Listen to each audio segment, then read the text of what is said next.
Welcome to the POMcast with Steve Willis, your independent, unbiased, and unbought source for Ole Miss athletics. Good morning, and a Merry Flipmas to everybody, and to all a good night. I'm Stephen Willis. This is the POMcast. Thanks for listening today. We have a lot of good stuff planned for you today. We're going to talk a little bit about Brandon Buckhaulter. We're going to talk a little bit about Makylan Pounders, and we're going to talk about Deantre Prince and what that means. So you can look forward to that. We're also going to talk about tonight's game against Jackson State. I'll kind of look up the times and stuff, so give you the particulars so you can watch the game. But that'll be our introduction to Romello White and DeCinzio Vaughn and Devontae Schuler and Jarkel Joyner and Dream and all the whole 9 yards. Austin Crowley, all the boys. So that'll be something you can look forward to as well. But tonight is the unveiling. We had to wait a little bit of time for that. But tonight will be their grand unveiling to all of us. So I'm looking forward to that. Again, if you want to follow us on Twitter, you can follow me at the Stephen Willis or the show at Old Positively. Hit us up on Facebook, like us at facebook.com/POMcast.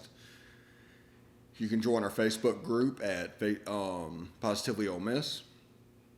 Subscribe to our YouTube channel at Positively Ole Miss. Hit the bell for notifications. That'll help you when we start streaming. And, of course, you can hit up our Twitch channel at Positively Ole Miss, all one word. So that'll be the video aspect. If audio is more your thing, you can join it at Google Podcast, Apple Podcast, Spotify, Stitcher, SoundCloud, TuneIn Radio, iHeartRadio, and Pandora. I think that's all of them. We also own some minor podcatchers if we wanted to look into that or go into that. It would take all day. So things like, I don't know.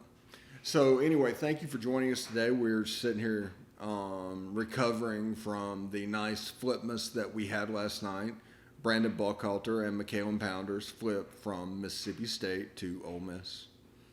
They decommitted from Mississippi State earlier this week, committed to Ole Miss a couple of days later because it was orchestrated. People need to understand that. They could, Brandon Buckhaulter and Makylan Pounders would have decommitted and recommitted at the same time, and it would have been over. But it was orchestrated. So we got videos, we got the whole 9 yards, and we got players going to Ole Miss. From the state of Mississippi, Brandon Buckhaulter and Makylan Pounders, 2 commits to the University of Mississippi. So that's a cool thing. Now, also, we have Deantre Prince going from Northeast to Ole Miss,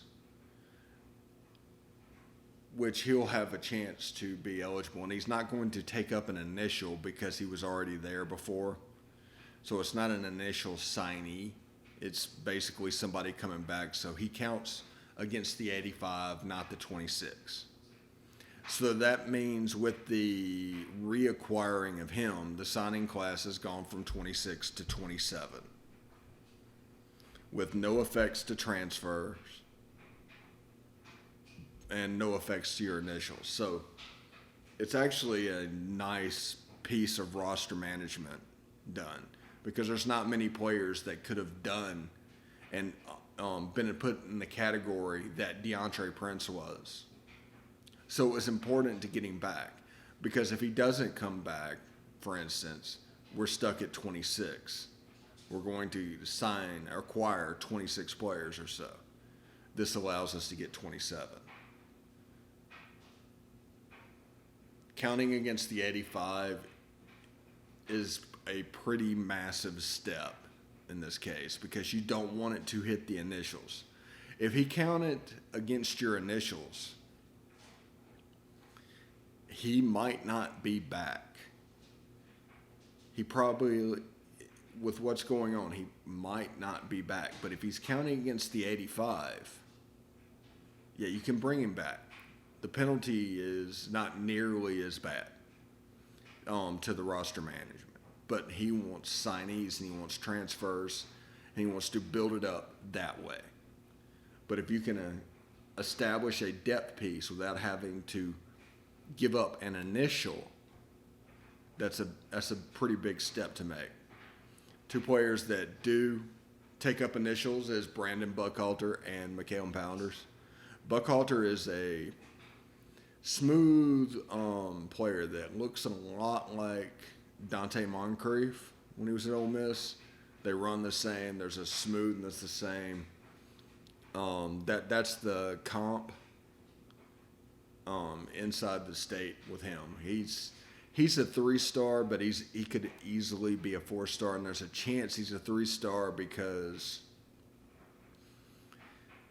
their limited evaluation skills of the pay sites that, remember, I've told you, evaluate based on a system or two. They're, with them not having camps and not being able to lay eyes on people, they can't even raise up their system that they know, and it's all guesswork. So a lot of 3-stars are staying 3-stars that would rise up through the ranks. And you kind of where you were when all this started, because there's not many opportunities to see you. Now, they probably went to high school games, and Brandon Buckhaulter played MAIS this year, along with Deion Smith. And it's really hard to get a reading at that level because the baseline is so far down. Not necessarily saying anything about academy ball. Corey Pruitt came from Bay Springs, Silver Bay Academy. But it does make it harder to rate. It absolutely does. Because remember, this all comes from the system that Mel Kiper started way back in the day, back in the 80s.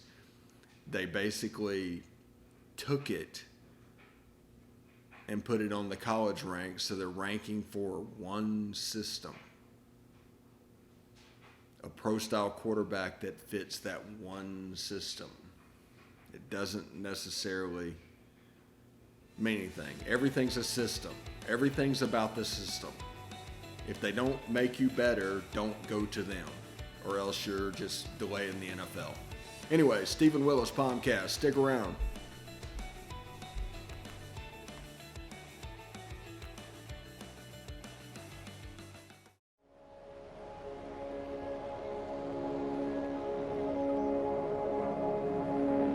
Only 10% of us get enough daily exercise.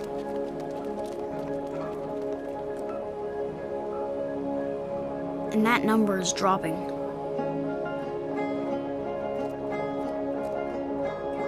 Nearly 30% of us are overweight or obese. We spend 6 hours a day in front of a screen. As a result, we now have a shorter life expectancy than our parents. But give us the right start in sports, and we'll never stop. Learn how at active4life.ca. Hey, this is Stephen Willis from Positively Ole Miss. We're almost done with this break. We'll be back with good information quite soon. The military has been in every generation of my family, and so has VA. It wasn't easy for my dad after Vietnam, but VA helped him and my mom get the home they'd always wanted.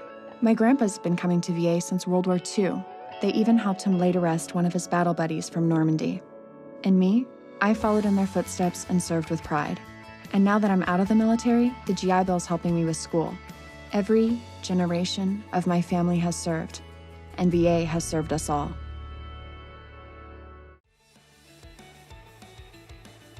POMcast, Stephen Willis, coming at you on a Thursday. I think it's like December 10th. Time is flying. It's just moving on. Around the SEC will be on today at 2 o'clock. Tune in for that. It'll be on all your podcatchers and all the normal streaming services.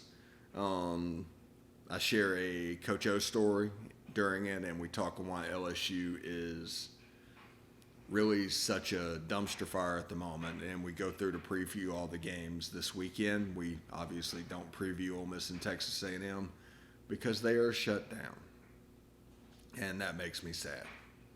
This should be a game week I'm talking about. Instead, this is bye week number 4, and it's upsetting because I genuinely want an Ole Miss football game. But it's, this week is December the 12th. Ole Miss has a game on December the 19th. They're going to go into a week or two, basically straight into bowl prep, which could be anywhere from the 31st to the 2nd.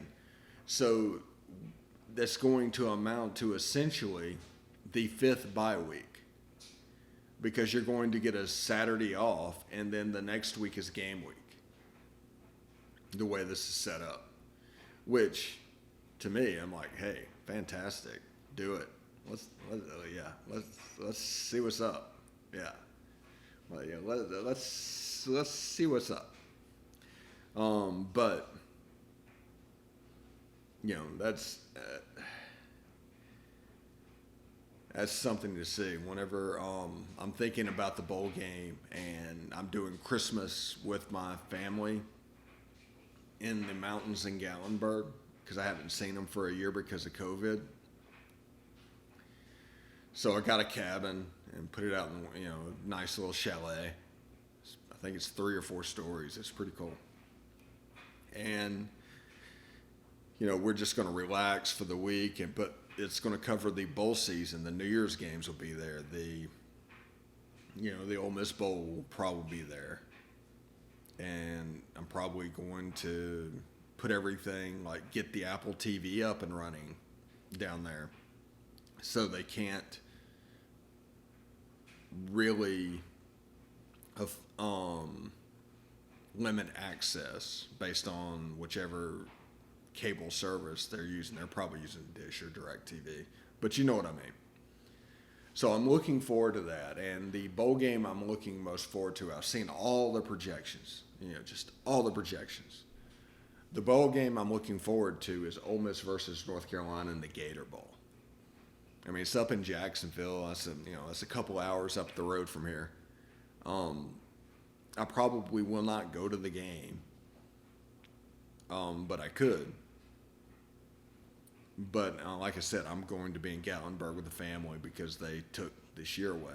People undermining what's going on, and people with the conditions basically have lost this year because of the selfishness of others undermining what we're trying to do.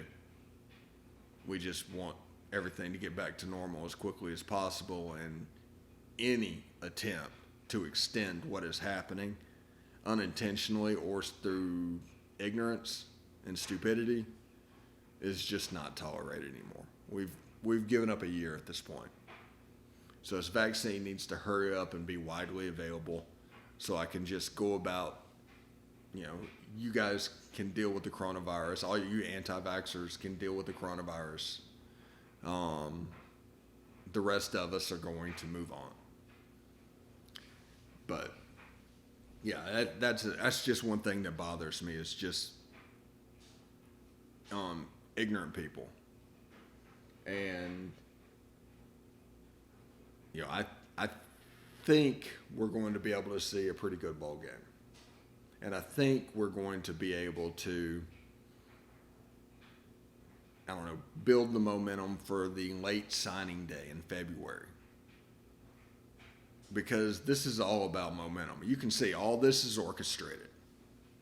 The commitments, the flips, the videos on social media, they're trying to generate excitement, because the players can't come to the school right now.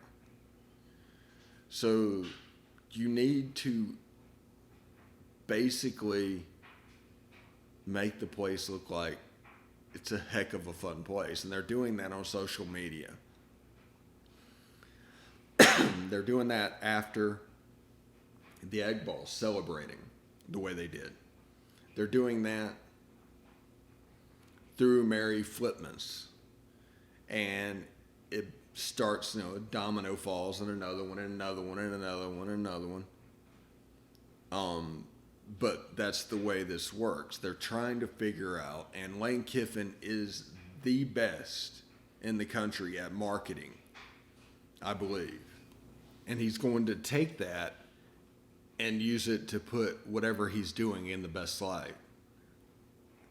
He's not just a standard football coach that you see that's going to play linear and there's small incremental changes. He's willing to make the larger changes because he understands and he thinks that way.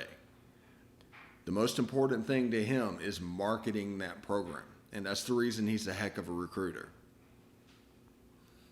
Because in a situation where the best recruiting tool that Ole Miss has is the campus, to get people on it, and you can't do that, he has to think of other ways to do it.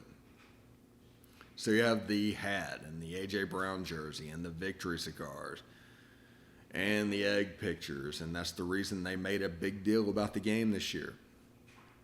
Everybody was talking about de-emphasizing the Egg Bowl because it has gotten too toxic. It hasn't. It really never has. You might not like covering it. You might not like the opponent and how they go about doing business, but it's not really too toxic. It just isn't. Even with Steve Robertson writing a book about Ole Miss, and it's just a game.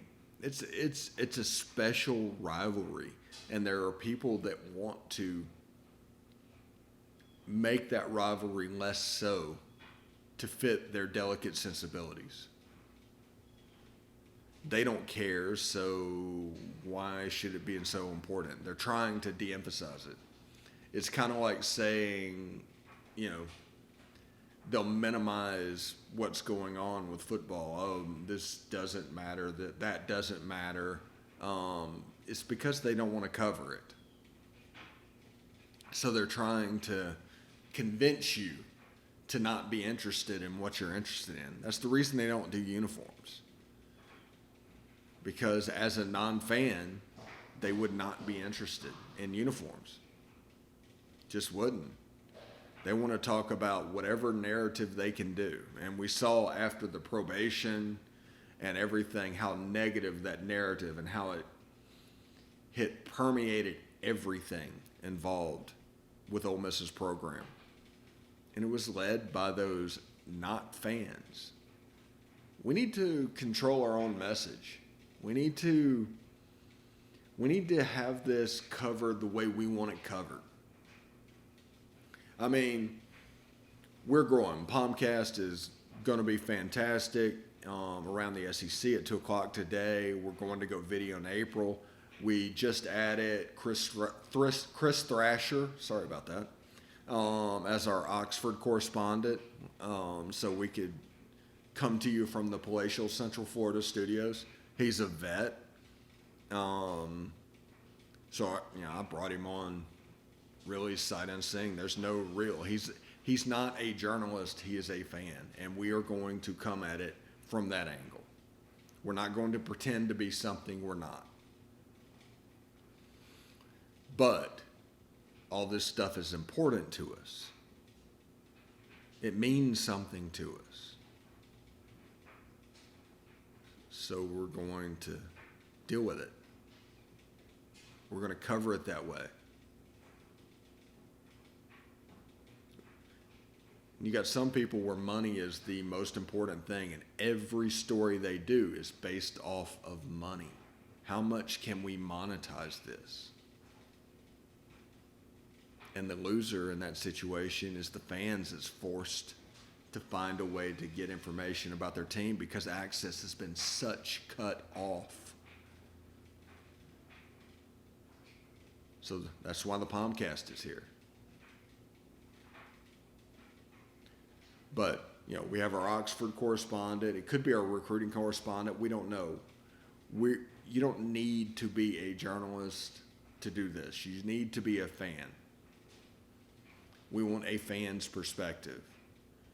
There's no need, and I'm not interested in an outsider's perspective.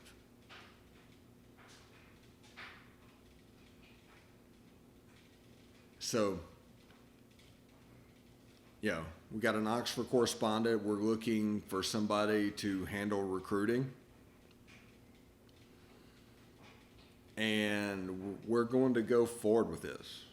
And we're going to have fun.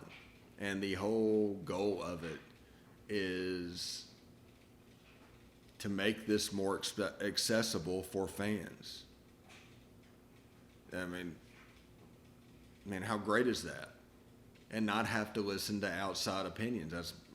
Do we ask Steve Robertson to talk about Ole Miss every day? No, it's the same thing. This is the same thing. So we need something done for us, by us. And that's what we're going to do. The equipment investing should happen sometime in the next, month or two. We got about 20,000 going into the equipment. So it's going to be a pretty big deal. Anyway, Steve Willis, POMcast, last segment. Stick around.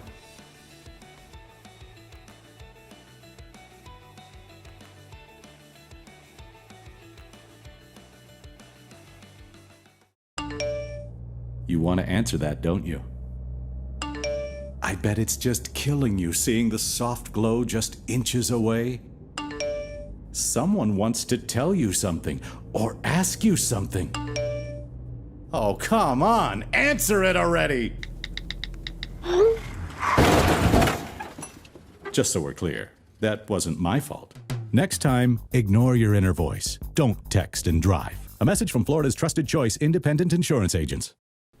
Hey, this is Stephen Willis. I just want you to stick around a little longer. We're going to get back to the podcast right after these messages. Tonight, nearly 40,000 veterans across the country are homeless. These men and women have pledged to serve our nation, and now we must serve them. Landlords across the country have helped make significant progress in reducing veteran homelessness by making housing available, but there is more that we can do to bring our veterans home. Visit www.va.gov/homeless to see how you can get involved. And if you are a veteran and you are experiencing homelessness, please call 877-4AID-VET. Thank you. Ole Miss versus Jackson State tonight. The men's basketball team tips off. Coach O's girls are 3-0 at the moment with a win over Kansas. Of course, I don't know what, for men's, if you beat Kansas, that's a big ordeal. I don't know about their women's team, so I apologize for that. So it could be like yesterday. It could be for real. It could be a mirage. Who knows what it means. But it's good to see Coach O doing what she should be doing to teams that she should be doing it to. You have to apologize. I have to apologize for my noise in the background. I've got some flooring going in a couple of rooms over. I've got the doors shut, and I'm trying to limit that as much as possible. But in some cases, you just can't. So I do apologize for that. And again, around the SEC today at 2 o'clock, we talk about how LSU reminds me of 2006 Ole Miss, might be even a little worse than that, and that last year was won in spite of Coach O instead of because of Coach O. So that's something to pay attention to. That's something to see. And you can hear the hammer going in the background. But with everything that's going on this weekend, it's worth seeing. And I am going to play the picks section of the around the SEC. And you can hear it here. But thank you. I'll see you tomorrow, and stick around.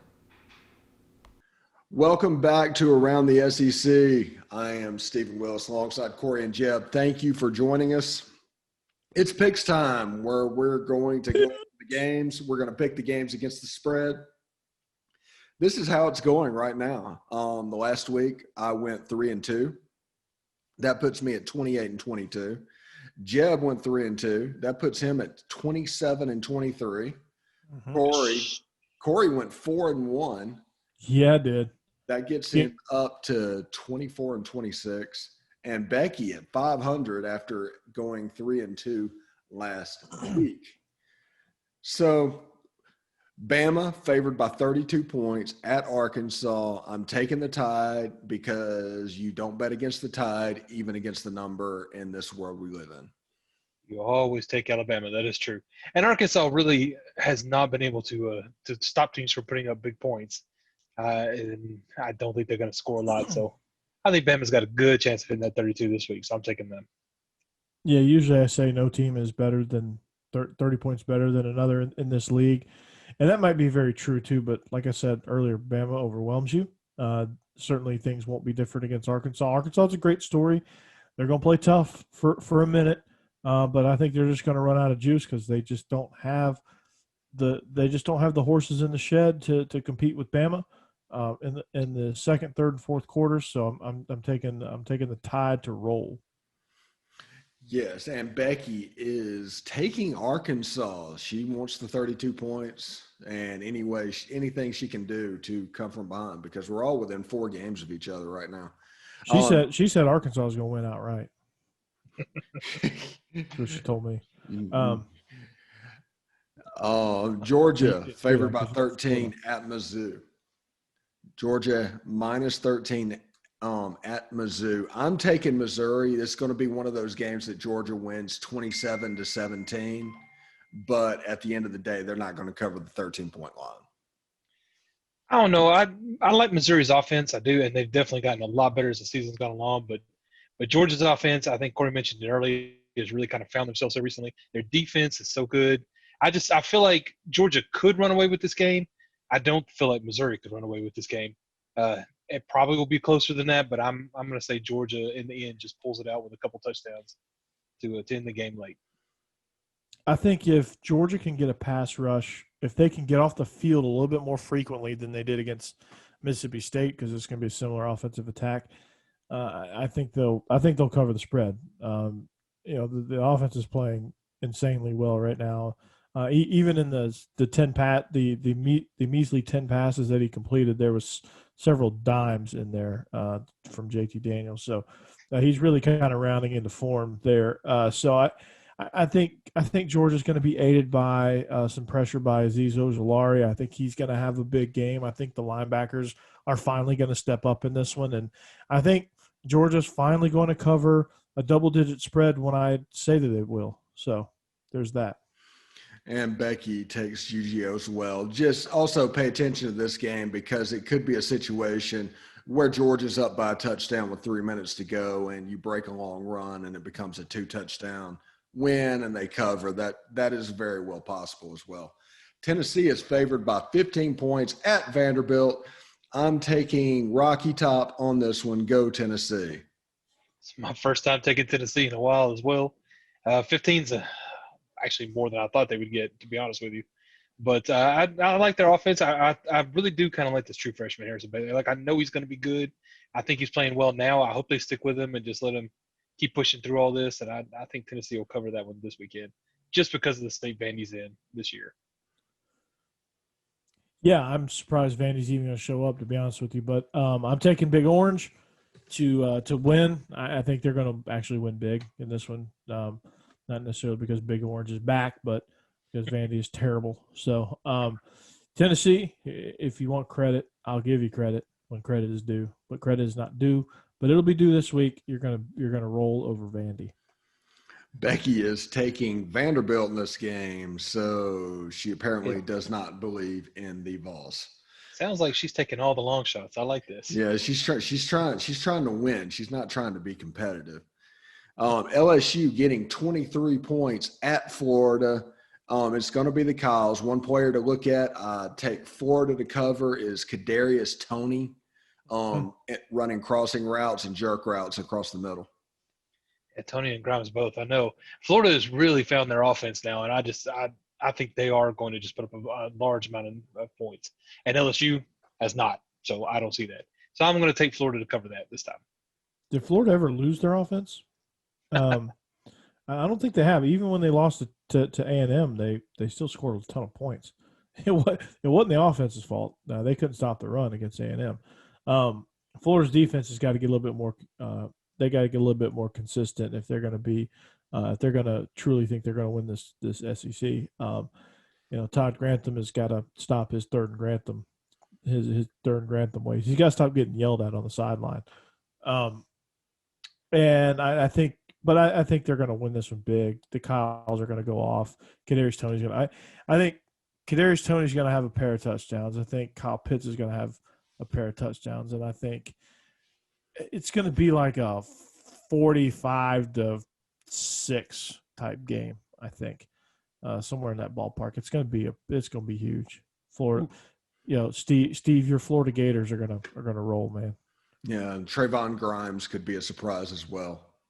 He's not much of a surprise. He's been a producer. Yeah, he's been a producer, but in that game, he's probably going to line up alongside Stingley, and he's going to probably perform well. That's what I'm saying. Becky took LSU in this game because reasons. And because she listens to Herm Edwards. You play to win the game, which he's not doing much of at Arizona State. No. Auburn favored by 6.5 points versus Mississippi State. I'm taking the Tigers, even though they're on the downward slide. I think their defense is good enough to stymie Mississippi State's offense. I know earlier I said that about Clemson and West Virginia back in the day. That is always a possibility. That's why these games have to be picked, and they're not just played on paper. Yeah, that's what's actually a tough one for me because Mississippi State, they've stuck around pretty strong in their last couple of games. They're not winning them, but I still think, and I know Auburn's on the downward swing, but I still would be surprised if Auburn didn't get it together a little bit this week and win by at least a touchdown. So I'm taking Auburn to cover. Yeah, I'm not sure that Mississippi State's ready to win this game yet, or really even ready to cover. I think it's going to be a touchdown game with Auburn at least. As much of a hard time as we give Bo Nix, I think they're going to have a big game through the air because we said this earlier in the show. If you want to rewind and listen, you can. But Mississippi State is very susceptible down the field vertically, and one of the things that Auburn does really well on offense is the vertical passing game with Seth Williams and Eli Stove and Anthony Schwartz. They probably have one of the fastest receiving cores from top to bottom in the entire league. There's a lot of speed in this league, but I think their three guys, I would match them up speed wise against anybody in the conference. But talent wise, obviously they're not quite as good as Alabama and Florida and Ole Miss. But I think they're going to win this game, and I think they're going to cover the 6.5. So give me the Tigers. Becky is taking the Tigers as well, and that is absolutely right, Corey. Gus has a propensity to force the passing game to be horizontal when in this game, the vertical passing game is the ticket to win. And they'll recognize that, and Bo Nix will. You can't help but just launch the ball over the top. They're going to be wide open. Seth Williams is going to have a day. And that is Around the SEC. For Corey and Jeb, I'm Steve. Thank you very much for listening, and tune in next week.